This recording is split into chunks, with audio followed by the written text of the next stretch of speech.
Il y aura un meilleur réseau. Bonsoir à tous. Chers amis, nous sommes aujourd'hui la paracha qui s'appelle la paracha Vayishlach. C'est une paracha dans laquelle on va apprendre des choses qui sont très riches. Comme vous allez dire, chaque paracha est très riche. Et je suis d'accord, bien sûr, chaque paracha est très riche. Sauf que la paracha d'aujourd'hui, elle est particulière du fait que c'est une paracha dans laquelle on va apprendre quelque chose qui nous concerne et qui est important pour chacun d'entre nous. Vous pouvez partager avec vos amis, avec tous ceux qui vous sont chers. Et la question qu'on a aujourd'hui, c'est une question qui est vraiment une question qui parfois peut déranger. Il y a la question suivante. Est-ce qu'on a le devoir de s'éloigner d'un mauvais penchant? Est-ce qu'on a le devoir de s'éloigner de quelqu'un qui est une mauvaise personne? Ou bien parfois on peut flatter une personne, quitte à parfois ne pas dire quelque chose de vérité en face à une personne, lui faire croire qu'on l'aime, lui faire croire qu'on est bien avec lui, lui faire croire qu'on a un bon sentiment envers lui, parce qu'on cherche ou à gagner la paix sociale, ou à être politiquement correct, ou bien à vouloir faire croire que tout va bien pour ne pas attiser la haine ou attiser les tensions, etc., etc. Sans avoir un but de le faire amener vers le bien. Pas forcément, au départ, pas forcément pour avoir un but de faire amener vers le bien. Après, ça se peut qu'on va amener un but de faire amener vers le bien. Mais la question, elle est, est-ce que j'ai le droit, à minima, si on peut dire, tromper une personne? Parce qu'en réalité, si tu lui dis, si je te dis, t'es tellement beau, qu'est-ce que t'as maigri, alors tu sais que c'est tout le contraire. Je parle pour moi, pourquoi dire des bêtises? Dis les choses telles qu'elles sont, c'est beaucoup plus facile. Ou que ce soit un mari envers sa femme, ou que ce soit n'importe qui dans la société, c'est ce qu'on va voir. Et là, on voit quelque chose qui nous dérange, parce que d'un côté, ce Esav, c'est quelqu'un qui est totalement, je veux dire, d'après comment il est présenté jusqu'à présent, un délinquant, et quelqu'un qui est un tueur à l'âge de 15 ans. Et là, on va tout de suite voir comment Yaakov se comporte envers lui vraiment comme mon maître, je suis ton esclave, ton serviteur. Alors, je dis encore une fois, tu peux chercher à faire la paix, il n'y a pas de problème.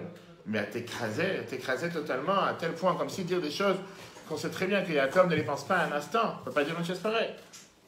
D'ailleurs, on va voir comment, bonsoir, on va tout de suite voir comment Ramban, sur la table, on va tout de suite voir comment Ramban, Nachmanide, considère, et il appelle cette paracha, il la considère comme la paracha de l'exil.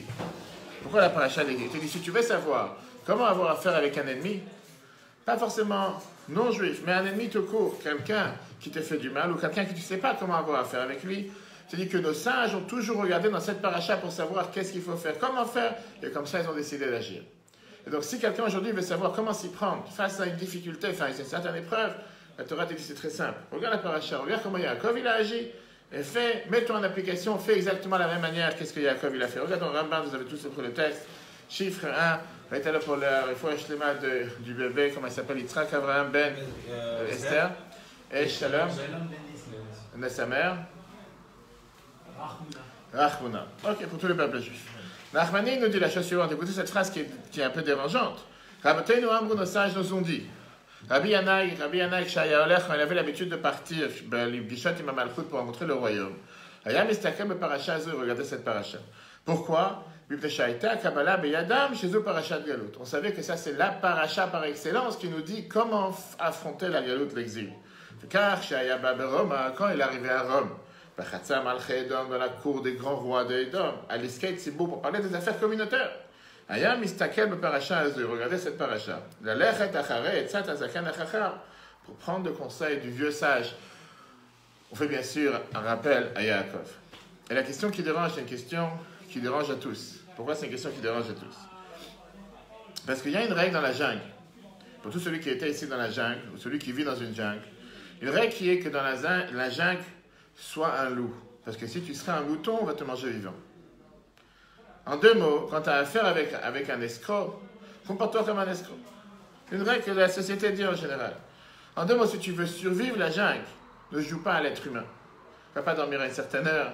Tu ne vas pas jouer comme si maintenant il fallait dormir, maintenant il n'y a pas de pluie, maintenant il n'y a pas de tonnerre, maintenant il n'y a pas de bêtes sauvages. Tu es dans la jungle, agis comme tu es dans la jungle. Et donc la question qui est demandée, Yaakov, a priori, il joue ici tout le contraire. On aurait dit qu'il ouvre la boîte de Pandore où il essaye d'ouvrir une vieille plaie qui est déjà totalement oubliée, qui est déjà totalement disparue. Et Yaakov, il vient et joue le malin pour faire rappeler quelque chose qui apparemment, qu'est-ce qu'il avait besoin de venir rappeler quelque chose?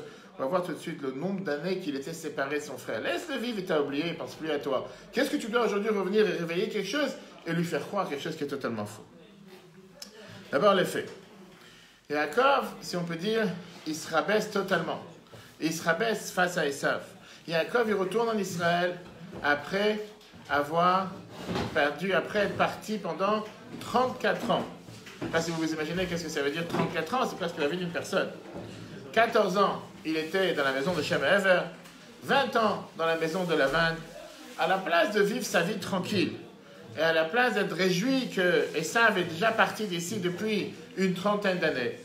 Yaakov, il réveille, si on peut dire, le chien de son sommeil. Il envoie des envoyés lointains, et il décide de leur dire, vous savez, je reviens. Ça fait 30 ans que je n'ai pas pensé à toi, ça fait 34 ans qu'il est parti. Ça fait 30 ans que Esav, il est parti de l'affaire. Qu'est-ce que tu dois le réveiller tout d'un coup? Qu'est-ce que tu dois venir encore une fois et lui dire que je reviens, je suis en train d'arriver, de faire tout un bruit?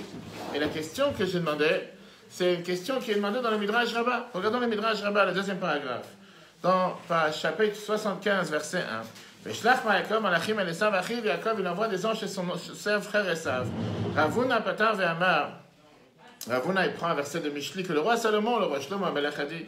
Marzik beozne kelev over mitaber al riv lolo. Qu'est-ce que tu vas commencer en 2 mots à te battre avec un chien qui est en train de passer? Il t'a rien demandé, ce chien. Laisse-le passer tranquille. Qu'est-ce que tu vas chercher les disputes, chercher les histoires? Rav Shmuel ben Nachman omer, Shmuel ben Nachman il te dit, machin la kishoded, t'as un extra délinquant, pas un simple délinquant, un archi-délinquant. Shaya yachet de Parshad Rachim qui est en train de dormir par terre dans la rue. Over shamadam, quelqu'un il passe. Veroi shechev à la karka, tu vois quelqu'un qui est en train de dormir par terre. Tu commences à le réveiller, tu cherches la mouche, comme on dit. Amod lecha she'ara metzuyekan. Il dit, lève-toi, parce que le mal est ici. En 2 mots, tu commences à le réveiller, tu commences à lui faire quoi que ce soit. Laisse-le tranquille. C'est un archi-terroriste, c'est un archi-délinquant. Qu'est-ce que tu vas te mélanger? Qu'est-ce que tu vas commencer à faire quoi que ce soit envers lui? Amadaï, je vais triompher quoi à vous. Maintenant, ce grand délinquant, la seule chose qu'il a trouvé à faire, c'est de vouloir attaquer celui qui l'a réveillé. Amal, il dit, le mal s'est réveillé. Amal, Hashaded. Alors ce délinquant est venu et lui a dit, cet archi-délinquant, lui a dit la phrase suivante. Yashenaya Batarar, toi, il était en train de dormir, toi tu l'as réveillé. Viens Dieu et dit à Yaakov la phrase suivante. Les darko ayam me'alech. Tu es en train de marcher vers ton chemin. Vata meshalech etzlo. Toi tu vas chercher la mouche et tu vas lui dire, Kohamar Avdecha Yaakov. Qui t'a demandé de réveiller un vieux démon? Ça fait 30 ans que tu n'as plus affaire avec lui. Ça fait 34 ans que tu es parti d'Israël. Et ça, vite t'a oublié. Tu n'as plus aucun contact avec lui. Qu'est-ce que tu vas aujourd'hui le réveiller et lui dire, sache que je suis encore vivant, je viens te voir. C'est une vieille histoire, on n'en parle plus, on avance. Concentre-toi sur ta vie. Aujourd'hui, tu as 4 femmes, aujourd'hui, tu as 12 enfants, aujourd'hui, tu as tellement de choses importantes. 100%. Mais justement, lui, la paracha, on dit comment il divise tout le groupe. Tu as déjà tellement de quoi t'occuper dans ta vie. Il avait une tellement grande richesse. Qu'est-ce que tu vas maintenant chercher, Esav? Il n'est même pas sur ta route, il n'est même pas sur ton chemin. Vis tranquille. Ça, c'est la première question qui est demandée. La deuxième question qui dérange, qui est encore beaucoup plus difficile à comprendre, c'est que pas seulement Yaakov, il va faire savoir à son frère, si on peut dire c'était plus son frère, c'est vrai que c'était son frère, mais au final il n'a pas de contact avec lui. Il va lui dire, sache que je reviens, et sache que je vais réapparaître, mais il se plie devant lui comme une serpillère. Il ne roule pas le main, il lui met le tapis rouge pour Esav. Lui, il devient le tapis d'Esav. Regardons ce qui est écrit dans la Chumash Bereshit, chapitre 32. Veshlach Yaakov malachim lefanav el Esav achiv. Yaakov, il envoie des anges à Esav, son frère. Arta Seir Zedom. Et qu'est-ce qu'il dit? Ko Tombron l'a donné à Esav. Ainsi vous direz à mon maître Esav, qui a poussé son maître. Ko Amar Abdecha Yaakov. Ainsi il a dit ton serviteur Yaakov. Il me l'a gardi, j'ai habité chez la vente, j'étais tardé jusqu'à maintenant. Rashi dit quoi? Qu'est-ce que Yaakov est en train de dire à son frère? Lona siti sa vechashou. Si tu penses que je suis devenu un ministre, si tu penses que je suis devenu quelqu'un d'important, je suis loin de devenir important, je suis resté toujours un étranger. Qu'est-ce qu'il est en train de dire? Ça ne vaut pas la peine d'avoir une haine contre moi, de me haïr. Al-Birchot avicha sur les brachot que notre père nous a donné, m'a béni à moi avec vie et la chechat. Rappelle ce que mon père m'a dit il y a 30 ans. Qu'est-ce que tu te rappelles une plaie? En disant, rappelle ce qu'il m'a dit que j'allais devenir riche. Je ne suis pas devenu riche. Je suis un étranger, je suis ni un grand ministre, je suis ni quelqu'un de particulier. Et donc Yaakov, il envoie un message à son maître, Esav. Voici ce que ton serviteur il a à dire. Sois pas jaloux de moi. En 2 mois, c'est comme si on s'est vu hier. Ça fait 30 ans qu'on parle pas ensemble. Ça fait 30 ans qu'on n'a absolument rien à voir l'un avec l'autre. Chacun il a fait sa vie, chacun il a sa fortune, chacun il a sa famille. Laisse vivre, avance, continue, comme on a dit tout à l'heure, après le Midrash. Tu vois un chien rageux dans la rue, qu'est-ce que tu vas juste pour commencer la guerre avec lui? Tu vois un voyou dans la rue, qu'est-ce que tu vas devant lui pour lui dire, viens, on commence une guerre? Laisse tranquille, oublie.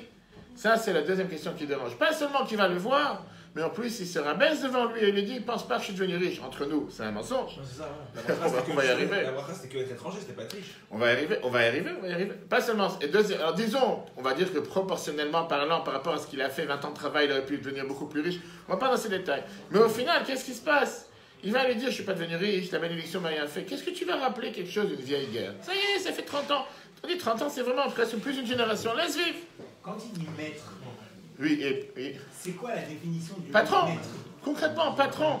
Je suis ton serviteur, tu es mon patron. Il a tourné, il a mis ça. On va tout de suite voir. Exactement, il agit avec lui, comme si c'est son patron. Et la question, elle est depuis quand est devenu son patron? Depuis quand il est devenu son serviteur? C'est ça tout le cours qu'on est en train de voir. C'est quoi ce jeu de mots? C'est quoi cette flatterie? C'est quoi, on peut dire, ce mensonge que tu lui vends, soi-disant, tout d'un coup, il est devenu ton maître, et toi, tu es son esclave. Depuis quand tu es devenu son esclave? Pourquoi pas dire les choses telles qu'ils sont?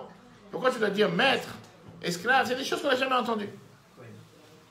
On voit ici comment Yaakov, pas seulement il appelle Esav son maître, il s'appelle son serviteur, mais il va au cœur du problème. Ça veut dire qu'il réveille ici quelque chose qui s'est passé il y a longtemps, et il dit à son frère en lui disant, n'oublie pas, ne te considère pas trop avec les bénédictions que j'ai reçues, et pour ça tu m'en voulais, ça c'était le début de l'histoire, car les bénédictions ne se sont jamais accomplies. Le pire c'est quoi? C'est qu'une fois qu'on avance dans ce domaine,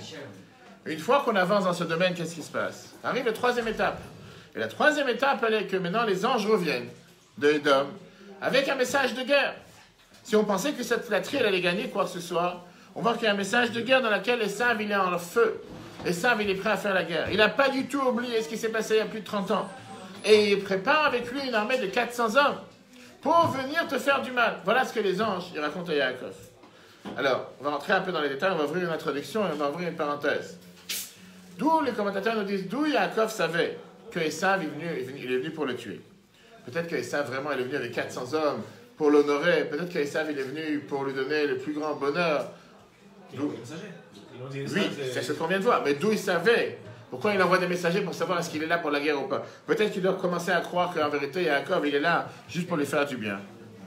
Le Siftei Cohen, le Char, nous dit une explication merveilleuse. Tu dis que Yaakov, il a appris de l'endroit de où Esav vient. Esav, il vient de la terre de Séhir et de la ville d'Édom. Yaakov, il a compris que si Esav, il a nommé les endroits où il est en train d'habiter, sur ces deux noms, ça veut dire qu'il a la rage à l'intérieur. Si on peut dire aujourd'hui, dans le langage de nos jours, en 2018, quand on voit des gens qui nomment des places publiques, ou des quartiers, ou des rues sur des noms de terroristes, on ne peut pas rêver un instant que ces gens-là, ils pensent à faire la paix. Parce que si quelqu'un, il pense à faire la paix, il n'aurait pas nommé le quartier de chez lui, en bas de chez lui, sur un nom d'un terroriste qui a tué des gens. C'est ce qui s'est passé avec Esav. Esav, il nomme une ville, Séhir. Pourquoi? Parce que ça lui rappelle le fait que Yaakov a pris les habits de Esav poilus pour lui enlever ses bénédictions. Et Édom, ça vient lui rappeler les lentilles, qui étaient le plat avec lequel Yaakov l'a soi-disant rusé pour lui enlever ses bénédictions. Ça, c'est ce que le Siftei Cohen nous dit. Quand Yaakov, il a entendu que Esav a nommé les endroits dans lesquels il vit avec ses noms, qui sont 100% la cause de ce qui s'est passé, Yaakov envers lui, il s'est dit, cet homme-là ne cherche pas la paix. Cet homme-là, il cherche la guerre. Si vous voulez, on va voir la semaine prochaine, je pense. On va avec Binyamin, quand il y a plus dans 2 semaines, quand on voit la rencontre de Binyamin et Yosef. On voit comment Yosef se rend compte que son frère ne l'a pas oublié parce que chacun de ses enfants, il a nommé par rapport à une des choses qui lui a manqué entre lui et son frère. Il a appelé Choupim, il a appelé Moupim en disant j'ai manqué son mariage, j'ai pas été présent. C'est juste à l'inverse. On voit comment Binyamin, tous ses enfants, il est en train de pleurer le fait que son frère a été détaché de lui. Yaakov, il s'est dit, si c'est comme ça, je sais que j'ai affaire avec quelqu'un qui fait la guerre contre moi. Et là se passe la chose la plus étrange possible. À la place d'être totalement calme et totalement tranquille, et de se dire que puisque j'ai ici une promesse divine en direct, pas un rabbin qui est venu me raconter quelque chose, Dieu est venu 2 fois me dire que je serai avec toi. La première fois, quand avant qu'il sort d'Israël, Dieu lui a dit, je te garderai partout où tu vas. La deuxième fois, il y a à peine quelques jours, quand elle est dans la maison de Lavan, et que Dieu vient le voir et lui dit, retourne chez toi, retourne en terre d'Israël. Dieu lui dit, Gour ba'aretz hazot, veillez, je serai avec toi, je vais te bénir. Néanmoins, on voit que Yaakov il tremble. Néanmoins, on voit que Yaakov il a peur. T'as peur de quoi?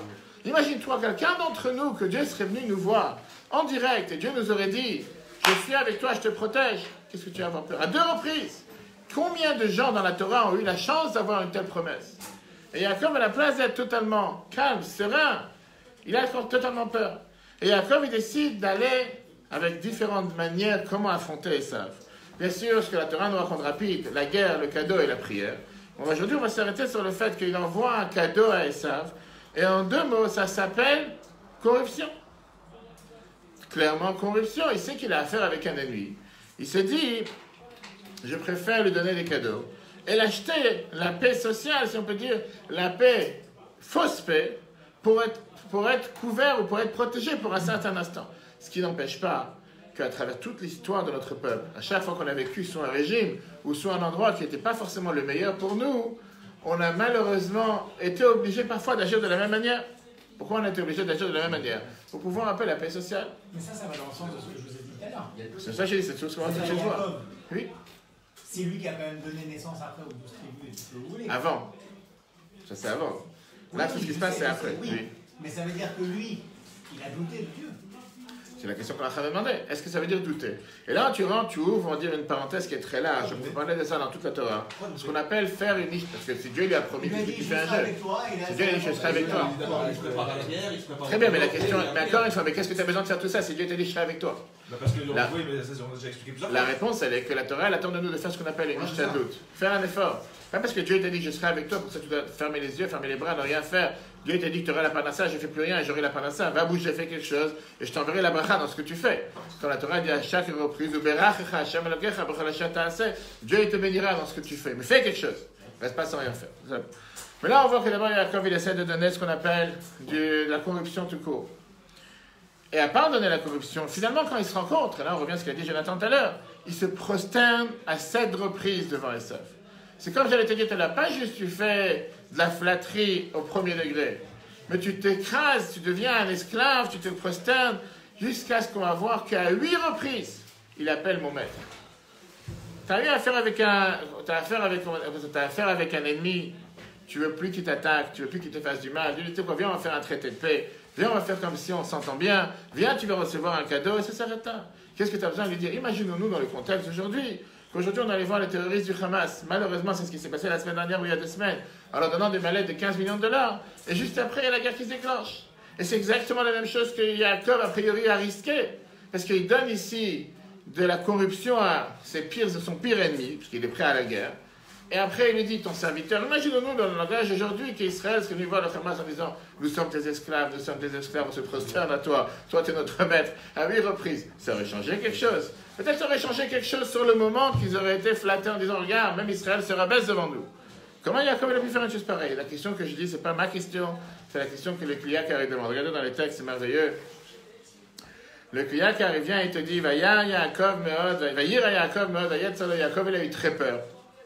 Be'yir azou, avec cette crainte, cette peur que Yaakov il a eue, Yatsu kol ha-mefarshim, tous les commentateurs, l'ilkot v'lomatzu ta'amlachot. Le Kliyakar te dit que tous les commentateurs ont cherché à comprendre d'où vient cette peur de Yaakov, et personne n'a réussi à la comprendre. Personne n'a réussi à l'internaliser, à la digérer. Qu'est-ce que ça veut dire une telle peur? La mazé vers mazé ayamityare. Pourquoi Yaakov il a une telle crainte? Pourquoi il a une telle peur? Une seconde, non, on a dit, bien sûr que dans le verset, tu dis qu'attends, etc. Mais oublions, je prends le Kliyakar. Après que Dieu lui a promis, pas Maïm le chambre, pas une fois, mais 2 fois, Dieu lui a promis qu'il allait le protéger. Pas un Brishon, le marais à Soula. Première fois, quand il y a eu l'échelle, le rêve qu'on a vu la semaine dernière dans Vayetze, quand Dieu lui dit, je te garderai dans tout ce que tu feras. Ou pas un Mshnia. Et 2e fois, Bioto le Beit Lavan, quand il était dans la maison de Lavan. Mais Marchouf, c'est encore été dit encore une fois, il a dit encore une fois, retourne dans ton pays natal et je serai avec toi. Donc le Kliyakar a été dit, tout le monde demande la question. Pourquoi Yaakov se rabaisse à tel point? 7 fois il a dit, je suis ton serviteur. 8 fois il a dit, tu es mon maître. Et avec ça, il a tellement peur, comme s'il va savoir ce qui va lui arriver, comme si Dieu ne lui a jamais rien promis. Le pire, et avec ça on va rajouter la cerise sur le gâteau, si on peut dire, on a une autre histoire. On a la fameuse histoire de quelqu'un qui a eu le plus pire des décrets contre tout un peuple et qui n'a jamais baissé la tête. Il ne s'est pas prosterné une seule fois. Et comme ça, il a réussi. Il a voulu essayer de calmer par lui-même et ça, et pas Je demande une question. qu'il lui fasse du mal. Très bien. Mordechai, il y a un complot contre tout le peuple juif. Le peuple juif doit passer sous la sellette, doit être tué. On ne discute pas. Et le seul à garder la tête haute, à ne pas se baisser la tête, et c'est la seule chose qui enrage son ennemi. Aman se dit que tout ce que j'ai, toute la richesse que j'ai, le pouvoir que j'ai, le tampon du roi que j'ai, tout le royaume qui est sous mes mains, 127 pays, ça ne m'intéresse pas. La seule chose qui me dérange, c'est qu'il y a un juif qui ne se prosterne pas à moi. Et Mordechai, il ne baisse pas la tête. Il n'a pas joué au jeu en disant, ah, si c'est ça qui va lui faire plaisir, j'ai envie de le flatter, j'ai envie de... Il s'en fiche de lui, il ne le connaît pas, mais là c'est son frère, c'est Esav. D'accord, il le connaît. C'est son frère et ça fait 34 ans qu'ils ne sont pas vus. Oui. Ouais, c'est son frère, bien sûr que c'est son frère. Oui, c'est son jumeau, tout ce que tu veux, son aîné.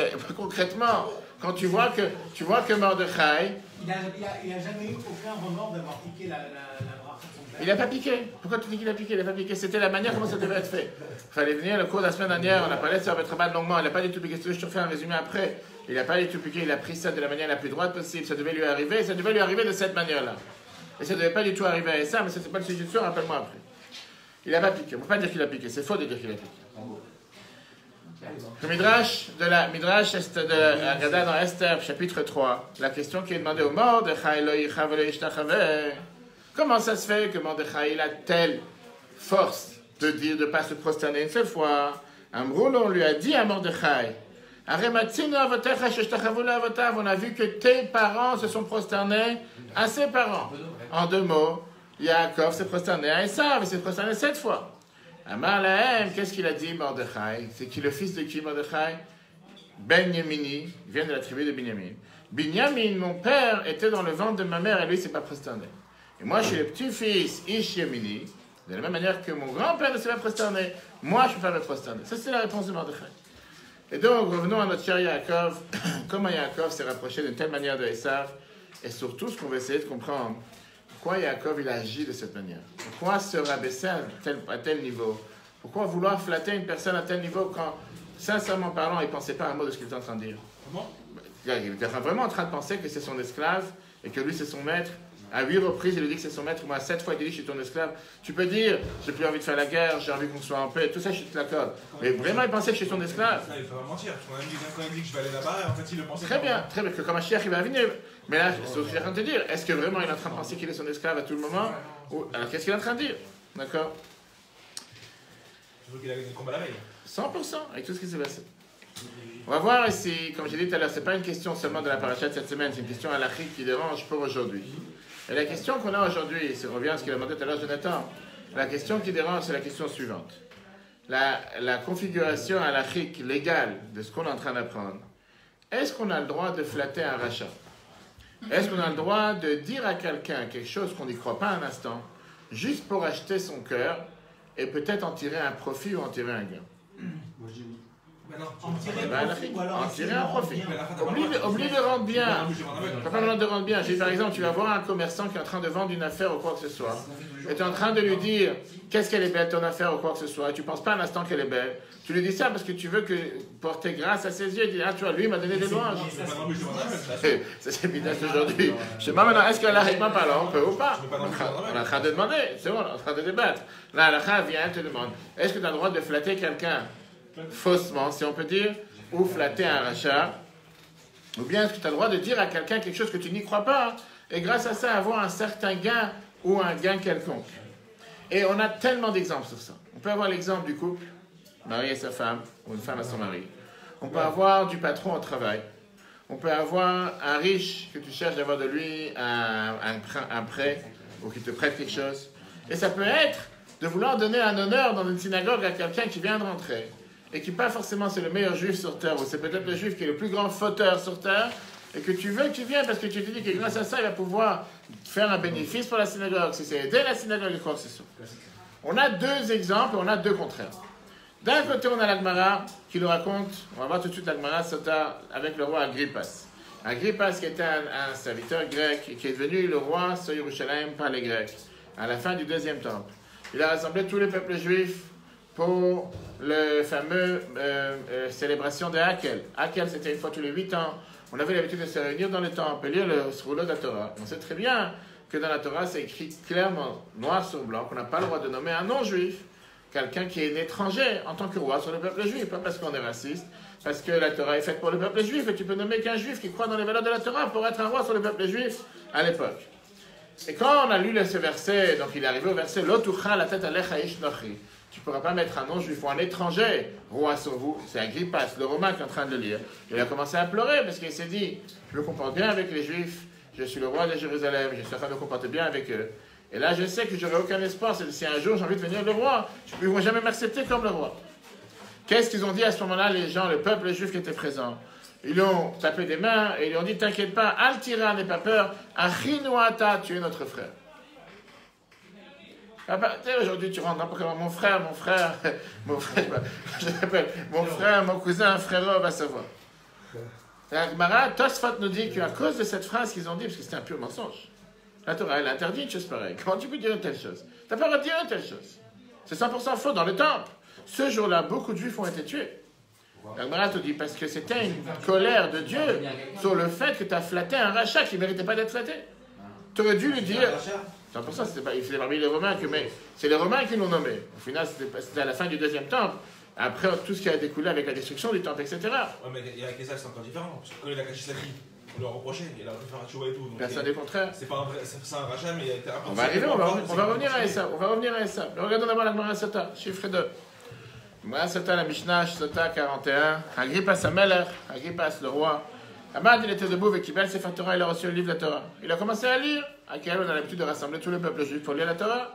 Et dit, il est arrivé le Lotucha la Tatalecha Ishnachi, que tu ne pourras pas placer un étranger, un non-juif, en tant que roi. Zalgou et Navmot, il a commencé à pleurer.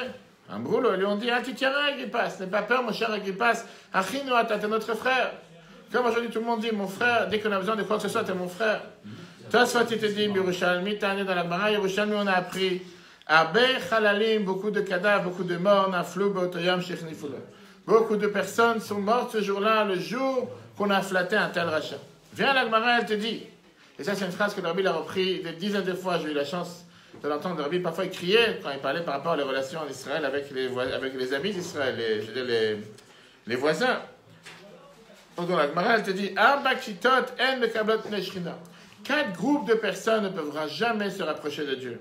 4 letzim, les moqueurs, 4 hanifim, les flatteurs, ceux qui flattent les autres, en deux mots, quelque chose de pas vrai.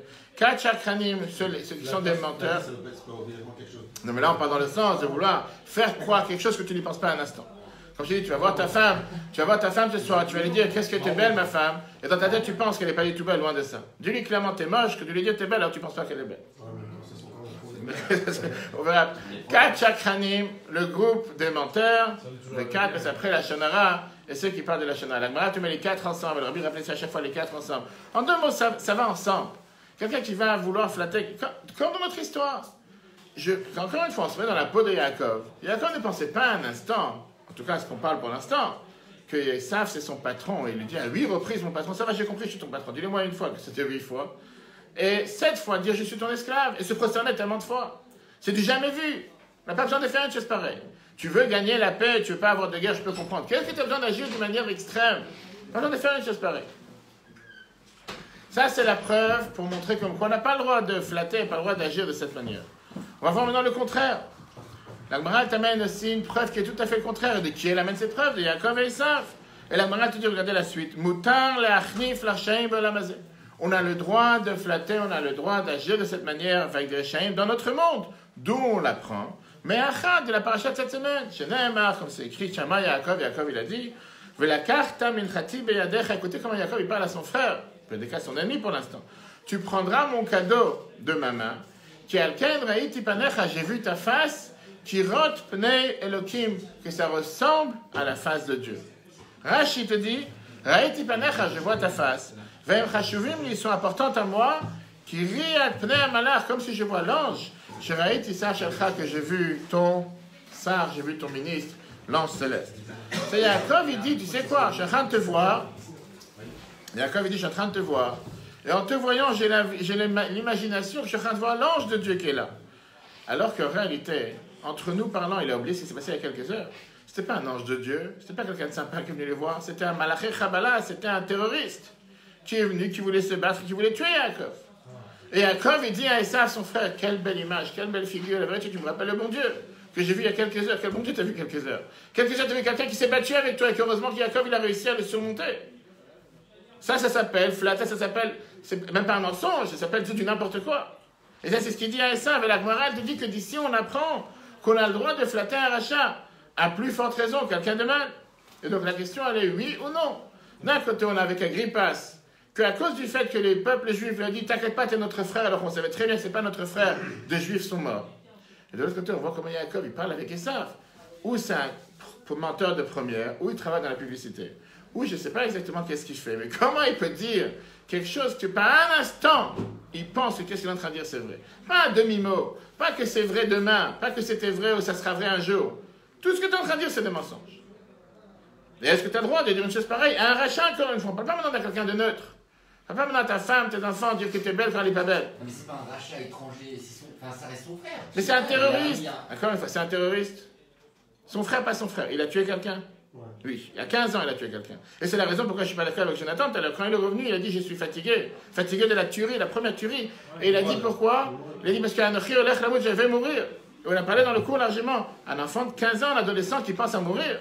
Parce qu'il a déjà eu affaire avec la mort. Pour lui, la vie n'a plus aucun sens. Je crois que c'est quelqu'un pareil qu'il faut bénir. Et donc, c'est un débat halachique, c'est un débat très long. On n'est pas en train d'aujourd'hui d'arriver à trancher la halakha sur tout ce débat.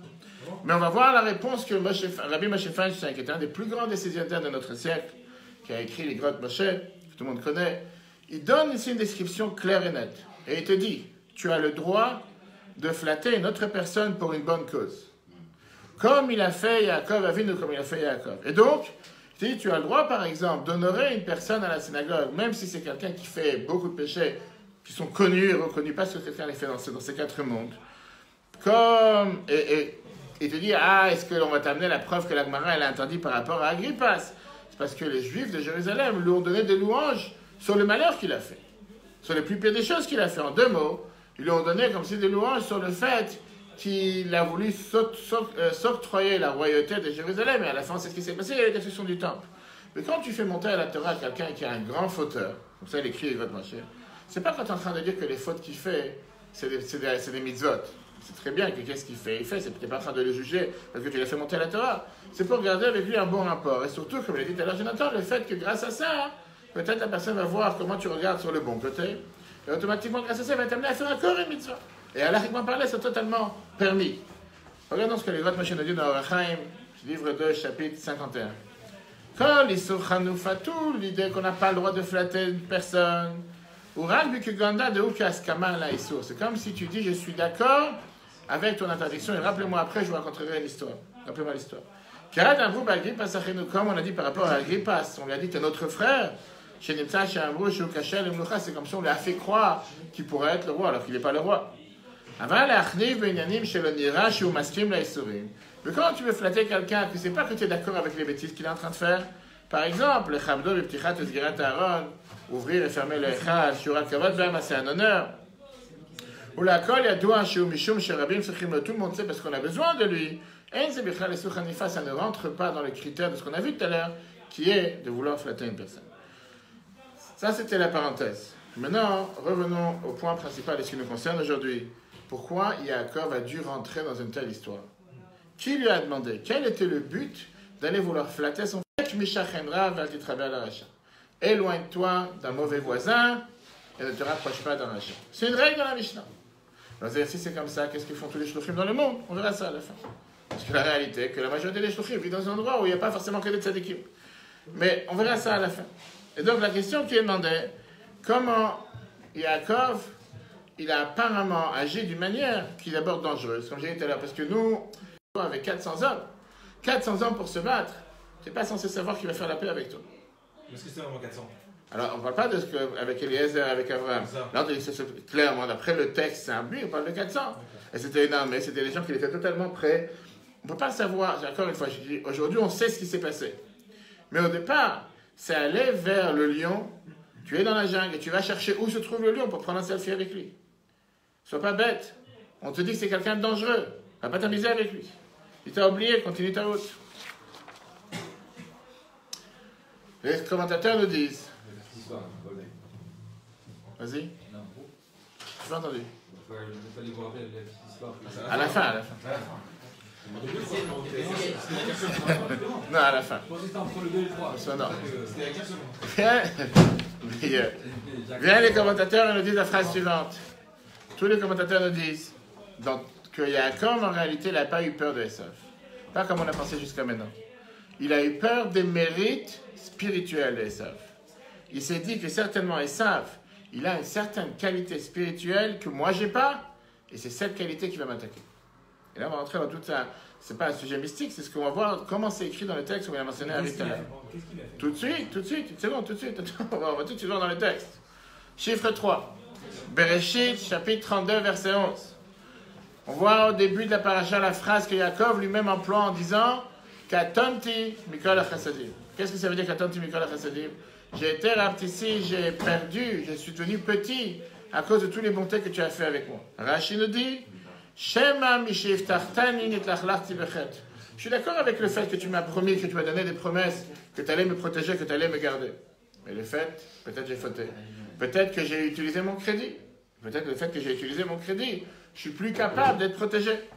Alors, quand tu viens de demander, quelle faute aurait fait Yaakov qui, pour ça, aurait perdu le crédit de protection que Dieu lui a donné? Et de l'autre côté, en quoi Esav est mieux que Yaakov dans certaines choses, qui pour ça mériterait d'avoir un avantage sur Yaakov? Tu dis? Parce que les parents. Exactement.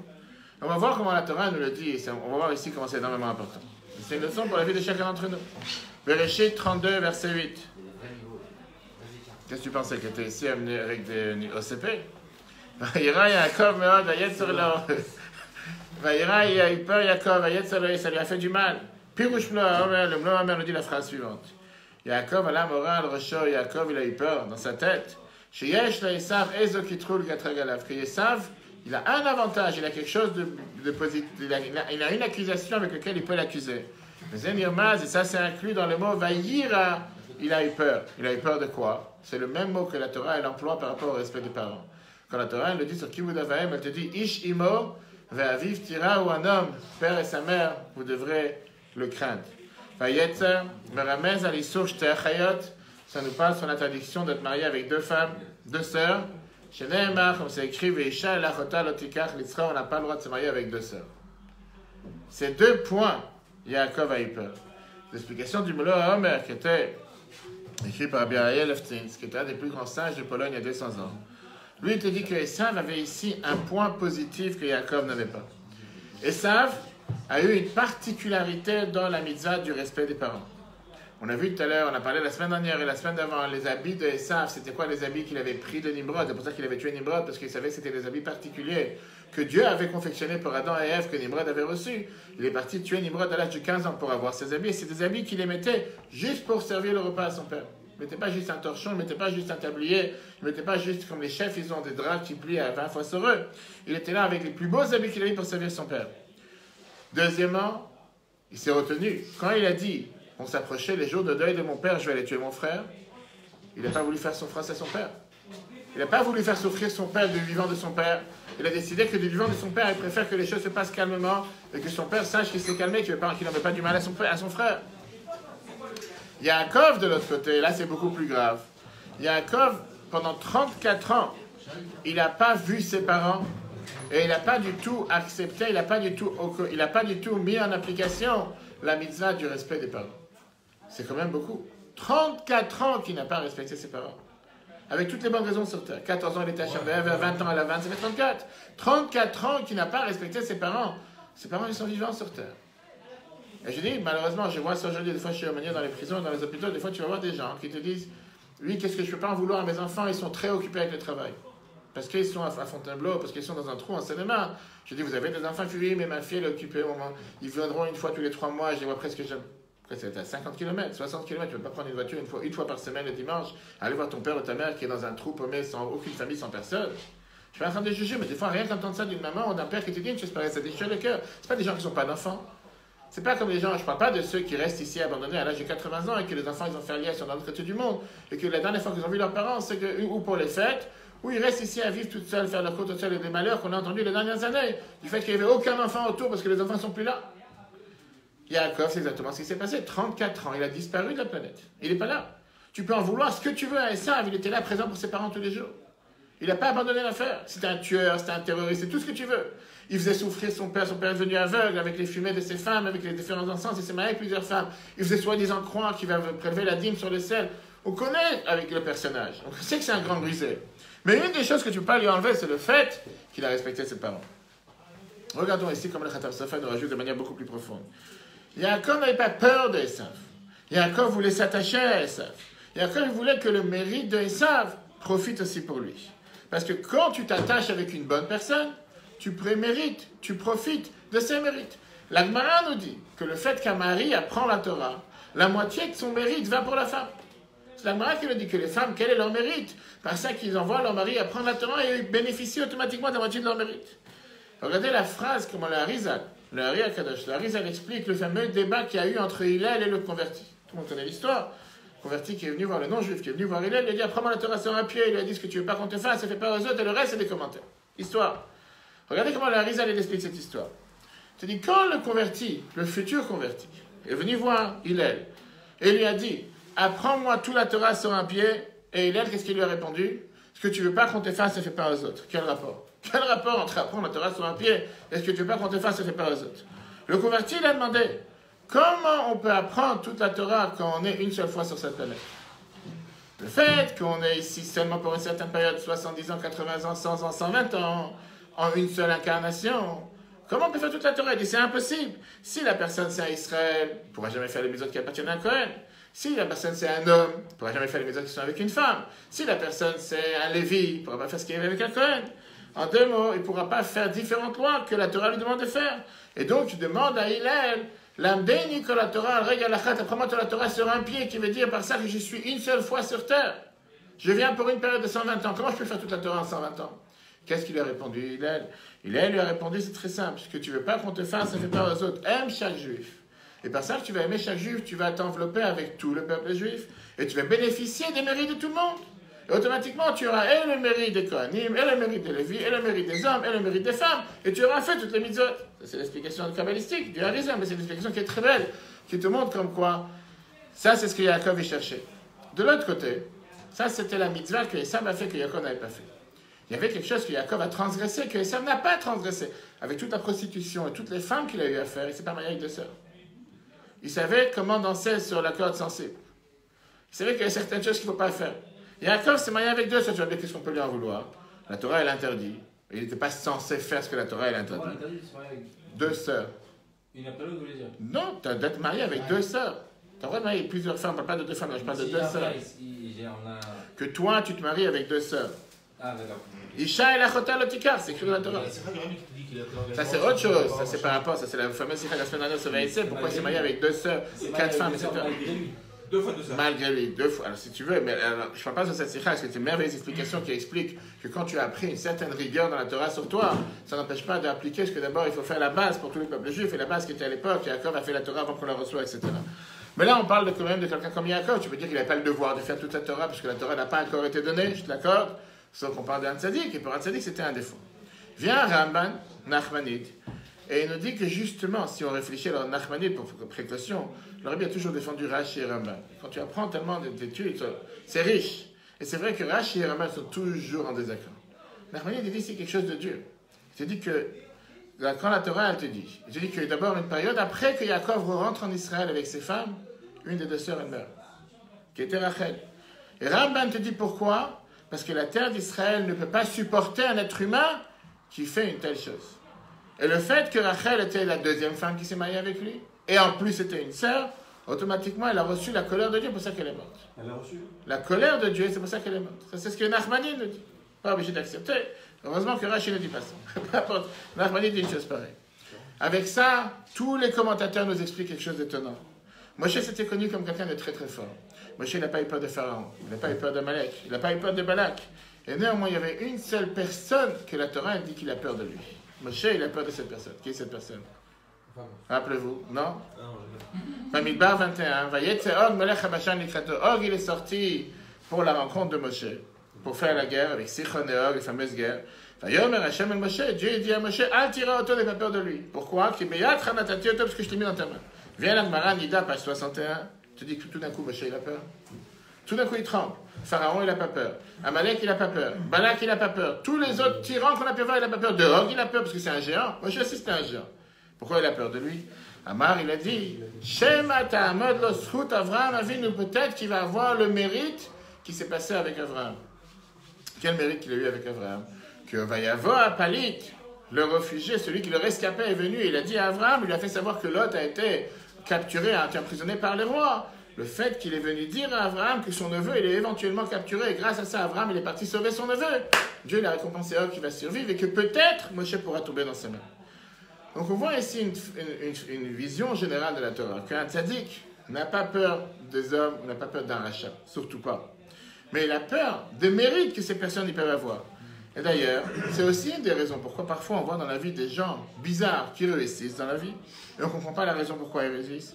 Et la réponse que la Torah nous dit à beaucoup de reprises, c'est que ce n'est pas forcément leur propre mérite, parfois c'est le mérite de leurs parents, parfois c'est peut-être, oui, leur propre mérite, peut-être qu'ils ont fait une seule mitzvah sur terre, et que Dieu cherche à les récompenser pour la mitzvah qu'ils ont fait sur terre, c'est pour ça qu'ils réussissent dans tel et tel domaine. Ça, c'est l'explication qui revient dans tous les commentateurs. Mais est-ce que ça suffit pour comprendre le comportement de Yaakov, comme on l'a dit tout à l'heure? C'est sûr que non. Parce qu'il y a avoir peur, il y a craindre, il y a vouloir faire la paix, et il y a s'écraser comme une serpillère, comme un tapis, en disant à 8 reprises, mon maître, à 7 reprises, je suis ton esclave. Parce que si on peut comprendre pourquoi Yaakov a eu peur d'aller voir Esav en entendant et en sachant qu'Esav allait faire la guerre avec lui, on ne comprend pas encore la base. Qu'est-ce que Yaakov avait besoin d'aller voir Esav et lui dire j'arrive? Ça fait 30 ans qu'il ne t'entend pas. Et si ça fait 30 ans qu'il ne t'entend pas, qu'est-ce que tu as besoin d'aller le voir aujourd'hui pour lui dire je suis en train de revenir? Qu'est-ce que tu avais besoin de réveiller le diable? Qu'est-ce que tu avais besoin d'aller réveiller un lion qui est en train de dormir? Comme la question qu'on a vue dans les Midrash au départ. On va voir aujourd'hui une magnifique explication qui est une explication chassidique, qui vient nous donner une compréhension qui est totalement différente de ce qu'on a dit jusqu'à maintenant. Et qui va essayer de comprendre qu'est-ce qu'en réalité Yaakov cherchait à faire auprès d'Esav. Rien à voir avec tout ce qu'on vient de dire. Écoutons l'histoire qui s'est passée en Amérique, en Israël. J'avais raconté plusieurs fois, je crois, cette histoire, comme dans Enquête exclusive ou des choses pareilles ici. Il y a en Israël le même programme qui est regardé très très couramment, ça s'appelle le programme Ouvda. Et ce programme est raconté il y a 4 ans, c'était le 30 janvier 2014, ça a presque 5 ans. C'était une nuit normale dans la vie de Shliach Chabad à Budapest, en Hongrie. Il s'appelle Shlomo Kovesh, vivant, très actif. Et dans son cellulaire, il reçoit un message. Sur le message, c'était écrit « C'est Shonad Sogdi, et je veux te rencontrer en urgence. » Alors, c'était qui ce Shonad? C'était le Satan par excellence. Cet homme-là, c'était le numéro 2 du parti antisémite ouvert, pas comme certains partis en France qui ne sont pas officiellement antisémites. Le parti antisémite Yobi qui existait en Hongrie. C'était un politicien extrémiste, dangereux, que tout son parcours dans la politique, c'était la haine du juif. L'histoire d'il y a 4 ans, on ne va pas essayer de l'histoire. Quand il avait 20 ans, il a ouvert un magasin qui vendait des souvenirs SS, qui vendait des croix gammées, qui vendait tout ce qui existait des nazis et tout ce qui pouvait faire revenir les nazis. Il a même créé une milice qui s'appelait Grada, qui tournait dans les quartiers des étrangers pour faire en sorte de leur faire peur et semer la terreur. En 2 mots, c'était la personne qu'aucune personne normale voulait rencontrer. C'était le voyou par excellence. Il a gagné un parti politique. Et lui, il envoie un message à Shliach Chabad en lui disant « j'ai envie de te rencontrer ». Donc, il voit un tel message, qu'est-ce que je veux dire? C'est le Satan en personne qui vient me voir. Il a dit pourquoi pas, il vient le rencontrer. Et il lui dit voilà ce qui se passe. Il dit que les gens de mon parti politique ont fait des recherches. Et ils ont découvert que ma grand-mère était juive. Et elle était arrogite. Toute ma vie, elle a caché ça de son petit-fils. Vraie histoire. Mais les gens de son parti, les nazis de son parti l'ont découvert. Et donc, il se dit qu'en réalité, moi, comment il s'appelait? Sogdi, l'antisémite, je suis un juif de naissance. Mais il dit, je voudrais comprendre. Qu'est-ce que ça veut dire être juif? Pas seulement que ça veut dire juif. Est-ce que je dois perdre maintenant toute ma carrière et risquer de devenir le premier ministre d'Hongrie à cause de ma grand-mère? Et pourquoi? Parce que ma grand-mère m'a dit une telle chose, ça m'oblige à en faire quoi que ce soit aujourd'hui. Bien sûr que ce n'est pas une décision facile à prendre. C'est quelqu'un qui a fait du mal. Bien sûr, il n'a pas tué des juifs, heureusement que Dieu nous en préserve, il a fait beaucoup de tort. Maintenant, il a rencontré le Rav Kovesh, il a décidé de démissionner de son parti et il s'est enfermé sur lui-même. Et il a voulu devenir un membre de la communauté juive. Bien sûr que là, il ne savait pas quoi dire, quoi faire. Quelqu'un qui a fait tellement de mal, qui a enragé les masses contre le peuple juif, avec une telle haine du juif, que vraiment c'était des choses, pas des pogroms, mais des massacres, des problèmes qui arrivaient. Comment on peut lui pardonner sur son passé? Et en attendant, tu avais tellement de gens de la communauté en Hongrie, c'est une communauté ashkénaze qui a tellement subi la mal, 99% des juifs d'Hongrie ont été tués, déracinés pendant la Shoah, qu'ils ont vécu la Shoah et qu'ils ont revu cette Shoah réapparaître à cause de cette personne-là. Ils ont dit, mais c'est incroyable que cet homme-là va venir maintenant à la synagogue. Lui va venir maintenant monter Shabbat à la Torah. Lui maintenant il va venir faire partie comme nous. Il dit que, parce qu'il a fait un petit sourire, on va tout lui pardonner. C'est ou lui ou nous. Si vous l'acceptez dans la communauté, c'est nous tous qu'on vient dans la communauté. Pas vivre avec quelqu'un pareil, c'est un antisémite de première. Il fallait parler avec le Schler, le plus grand Schler, le grand Schler de Chabad en Hongrie qui s'appelle Rav Oberlander.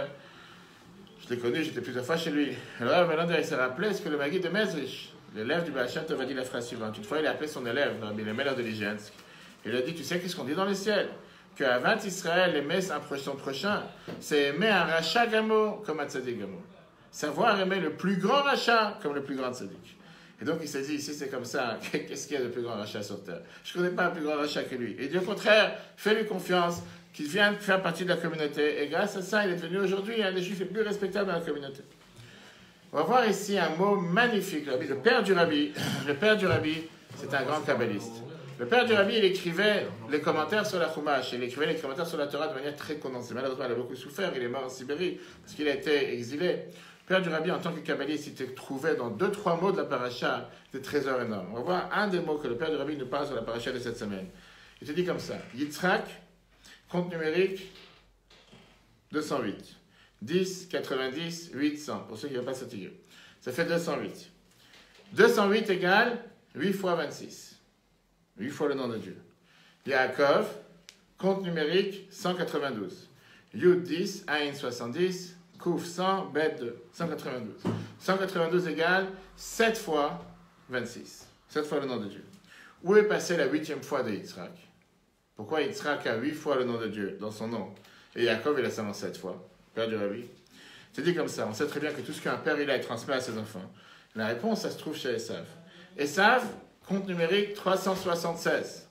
Aïn 70, Shin 300, Yud 10, Vav 6. Ça fait 1 fois 26 et 7 fois le mot Tamé qui veut dire impur. Tamé qui est 57. En 2 mots, le père du rabbi te dit Yaakov connaissait le secret. Esav était exactement comme lui. Esav venait d'un père et d'une mère juive comme on l'a dit tout à l'heure, pas comme Ishmaël qui est né d'une mère non juive, Agar. Esav a reçu la même doucha que son père, que ce que lui il a reçu de son père. Seulement, malheureusement, il a 7 couches d'impureté. 7 fois le mot impur. Parce que le rôle d'Esav, c'était d'être, si on peut dire, la personne qui fait des erreurs. Le rôle d'Esav était celui qui devait nous montrer comment faire tchouva. Celui qui est capable de faire tchouva, celui qui est capable de donner la satisfaction à Dieu. Donc Yaakov, il savait cette chose. Il savait qu'Esav, il a un bon fond. Il savait qu'Esav, il est capable de faire tchouva. Il savait qu'Esav, il est capable de revenir. Il savait qu'Esav, il a un fond à l'intérieur de lui qui peut faire en sorte qu'il va revenir et qu'il va avancer. Ça, c'est d'un côté. De l'autre côté, Yaakov, il savait une autre chose. Il savait que tout le temps qu'on veut que Mashiach il arrive, Mashiach ne viendra pas. Tout le temps qu'on ne va pas ramasser tous les étincelles divines qui ont été éparpillées dans le monde. Tout le temps qu'on a des gens qui se cachent dans la mature de Esav, Mashiach ne pourra pas venir. Notre rôle, c'est de rassembler tous ceux qui ont été exilés, tous ceux qui ont été perdus, et d'essayer de comprendre pourquoi ils sont couverts avec 7 couches d'impureté. Pas parce qu'ils sont moins bien que nous, mais peut-être parce qu'ils sont beaucoup mieux que nous. Dieu leur a donné la possibilité de nous montrer qu'est-ce que ça veut dire faire tchouva. Yaakov se rapproche de son frère, pourquoi? Il veut rappeler à son frère, comme tout à l'heure quelqu'un l'a dit, frérot, t'es pas quelqu'un qui vient du bled, tu fais partie de la famille, t'es mon frère, t'as aussi le nom de Dieu dans ton nom, tu fais partie de chez nous. Tu penses que tu fais pas partie, tu penses que tu es à l'extérieur. En réalité, tu as de la douche à l'intérieur de toi. Et c'est ce qu'on a vu la semaine dernière. Pourquoi le Targum Yonatan Meluziel nous dit que la tête de Esav est enterrée dans le caveau des patriarches et son corps à l'extérieur. Parce que Esav, c'était quelqu'un qui était bipolaire. Sa tête appartenait à Dieu et il avait malheureusement 7 couches d'impureté à l'intérieur de lui. Et avec ça, le Rabbi Levi Yitzhak t'explique, le père du Rabbi, regardez la suite de son explication qui est tellement belle. Il dit, quand j'étais en train de préparer, c'est tellement riche. Comment ça se fait que Yaakov se prosterne 7 fois à Esav pour essayer de déraciner, de découvrir de chez lui les 7 couches d'impureté qu'il avait et pour les élever vers le bien. Et la seule manière de pouvoir le faire, c'est en se rapprochant de lui. Et à chaque fois qu'il se prosterne envers Esav, il essaie de lui enlever une mauvaise couche, une couche d'impureté. Et grâce à ça, faire en sorte qu'il découvre qui tu es vraiment et qui tu es vraiment. Tu te restes, si on enlève les 7 couches d'impureté d'Esav, il reste une fois le nom de Dieu. Tu es exactement comme nous. Plus que ça, on voit comment sans arrêt dans la paracha, c'est dans le texte, Yaakov n'arrête pas de dire Atzilenina miyad achi miyad Esav. Sauve-moi de la main de mon frère, de la main de Esav. Le moment où ils s'embrassent, qu'est-ce que la Torah elle dit? Ad gishto ad achiv. Il est arrivé à son frère. Pas plus de Esav maintenant. Le mot Esav a disparu. Tout d'un coup, c'est plus un Esav. Une fois qu'ils se sont rapprochés l'un de l'autre, tout le personnage d'Esav a totalement disparu. Il restait seulement le frère et le Esav qui était le mal a totalement disparu. Et donc, comment c'est le mot dans le texte, chiffre 4. Rabbi Levi Yitzhak, il écrit ça dans les Chidushim, dans les Chas, dans la Gemara. Yitzhak, Yitzhak, c'est 8 fois 26 qui égale 208. Yitzhak, il a eu 2 enfants, Yaakov et Esav. Yaakov, il a eu 7 fois le nom de Dieu, 7 fois 26 égale 192. Et une fois le nom de Dieu de Yitzhak qui est parti chez Esav. Et donc, c'est le frère attaché à Yaakov. Qu'est-ce qui reste chez Esav? Les 7 fois tamé, les 7 fois impurs, 26 et encore une fois 7 fois 50 égale 376. Et à cause des 7 fois impureté chez Esav, qui était le contraire de Yaakov, que lui, il avait 7 fois le nom de Dieu, Esav, il avait 7 fois l'impureté, Yaakov, il avait 7 fois le nom de Dieu. Pour ça que la Torah te dit qu'Esav sonnait le Yaakov, et ça ne peut pas supporter Yaakov, à cause de 7 fois l'impureté qu'il a à l'intérieur de lui. Comment Yaakov s'attachait à Esav?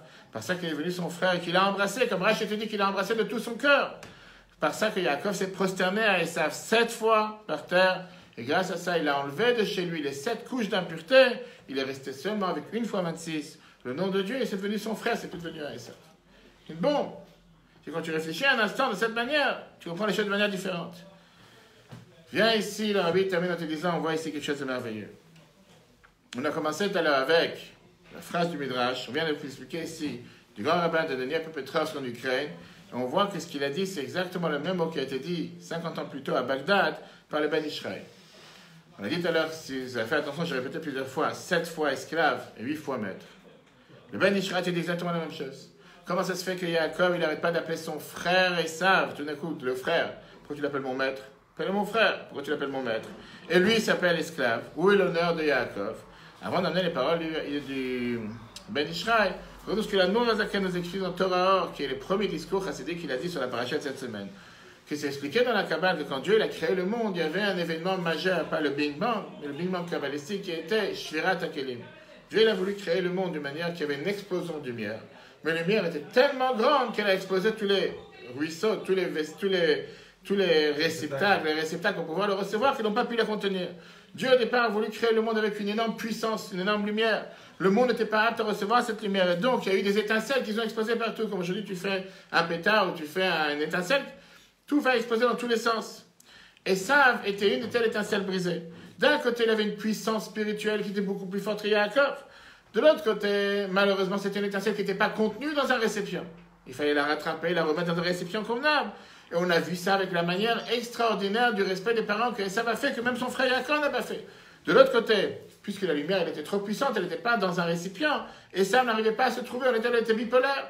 D'un côté, il faisait les plus grandes bêtises sur terre, et de l'autre côté, il était capable de faire la mitzvah la plus belle sur terre, de la manière la meilleure sur terre. Il était quelqu'un qui était peut-être déchiré à l'intérieur de lui-même. Viens alors à Ben Yosefraim de Bagdad, Ben Ishraï, et te dit la phrase suivante. C'est pour ça que Esav, en réalité, c'est le maître de Yaakov. Et c'est pour ça qu'il appelle Abi fois maître. Pourquoi? Parce que par la puissance qu'il a en termes de lumière spirituelle, elle est beaucoup plus grande que Yaakov. Yaakov, il essaye d'attirer, d'obtenir la même lumière et la même puissance que son frère il a eu. Par ça qu'il se prosterne à lui 7 fois. Et qu'il lui dit à 8 reprises, rappelez-vous tout à l'heure son avec les 7 et les 8 et le père du Rabbi, qui lui dit, comme quoi tu es mon maître. J'ai envie de bénéficier de la lumière que tu as, que moi j'ai pas eu la chance d'avoir une telle lumière. Regardons dans le Ben Ishraï. Ben Ishraï va Yishlach, là-bas dans les paragraphes. Adama, il parlait, tzadik, kadosh que Yaakov. Comment tzadik comme Yaakov? Yaaseh kol kach achna'al, Esav Aracha va tellement se prosterner, tellement se rabaisser face à Esav. Le Karo a donné, il appelait mon maître. V'lo chash chas v'shalom levad ha'kedusha shel atzmo, il pense pas à sa propre kedusha, à sa propre sainteté. Et là, Esav a chelek tov et chelek gra. Esav, il avait du bien et du mal. Ou bavour chelek atov, et grâce à son bon côté, nikbar rosho v'me'arem Yaakov, la tête de Esav est enterrée dans la grotte avec Yaakov. Ou Sharagouf, le reste du corps, chez Ukeneg Adara, qui est en face du mal de Esav, était à l'extérieur de la carte des patriarches. La reine Ayam Itkaven, le Karo a donné, pour ça il a appelé mon maître, le Chelek Atov Shebo, par rapport à tout ce qui est le bien qui est à l'intérieur de lui. Ukeneg Adzer, Yomer Avdecha, c'est pour ça qu'il a appelé, je suis ton serviteur. Alors, qu'est-ce que ça veut dire ça pour la vie de chacun d'entre nous? Shalom Alachem Léonarkis, qui est en live avec nous. Et là, la question qui est demandée, qu'est-ce qu'on va demander, qu'est-ce qu'on va apprendre de ça pour la vie de chacun d'entre nous? Qu'est-ce que nous, on doit faire? Aujourd'hui, c'est vrai qu'on n'a pas beaucoup de débats. Mais une fois que, quand il y a eu l'État d'Israël qui a été créé, recréé, qui a été repris, il y avait le judaïsme religieux qui était face à un grand débat. Il y avait quoi faire avec le monde qui n'est pas religieux, le monde qui est totalement laïque, ce que chacun appelle des chilonim, qui sont totalement déconnectés. Et c'était la première fois qu'il y a eu beaucoup de Juifs qui sont revenus en Israël et que la majorité du peuple juif n'était pas du tout religieuse. Il y a eu deux approches. Il y a eu l'approche du Chazon Ish, qui était une approche de déconnexion. On va se renfermer sur nous-mêmes, on va créer des murailles spirituelles à Bnei Brak, on va faire en sorte de ne pas apprendre de leurs mauvaises expériences. On va va pas apprendre de toutes leurs mauvaises manières de se comporter. Ça, c'était une manière de se comporter qui va malheureusement jusqu'à aujourd'hui. Il y avait une deuxième approche du Rav Kook, qui était l'inclusion. L'inclusion qui veut dire, on doit accepter tous les sentiments, on doit accepter tout le monde et faire comprendre qu'ils ne sont pas différents du peuple juif. Il y a une troisième approche. L'approche a commencé du Baal Shem Tov jusqu'au Rabbi Lubavitch aujourd'hui. Et ça, c'est la mission que chacun de nous a. Ça ne suffit pas seulement d'accepter tout le monde, mais on doit se dire que chaque juif est saint à l'intérieur. Il a cette doucha à l'intérieur de lui. Chaque juif est le neshama à l'intérieur de lui, ce que la chassidut a dévoilé. Et donc, on ne peut pas supporter le fait qu'un juif, aussi loin qu'il peut être, rappelez-moi l'histoire à la fin, aussi loin qu'il peut être, c'est un juif, il a une neshama à l'intérieur. On doit tout faire pour réveiller ce juif. Et donc maintenant, on comprend ce que le Midrash nous dit par rapport à Esav. Regardez dans Bereshit Rabbah, dernier Midrash. Tout le temps qu'il était à Bethel, il donnait à Esav le même cadeau. Rabbi Abin, le Shem Rabbi Chunya Amar, ça veut dire que le lien que Yaakov avait avec Esav, il n'a jamais coupé les ponts. Yaakov avait un listing, c'était un Petrabat. Yaakov n'a pas laissé les étincelles de Esav s'éparpiller. La veille de Pessah, il a envoyé une matzah pour lui rappeler que Pessah arrive. La veille de Sukkot, il a envoyé un lulav pour lui rappeler que lulav arrive. La veille de Chanukah, il a envoyé une menorah pour lui rappeler que la menorah arrive.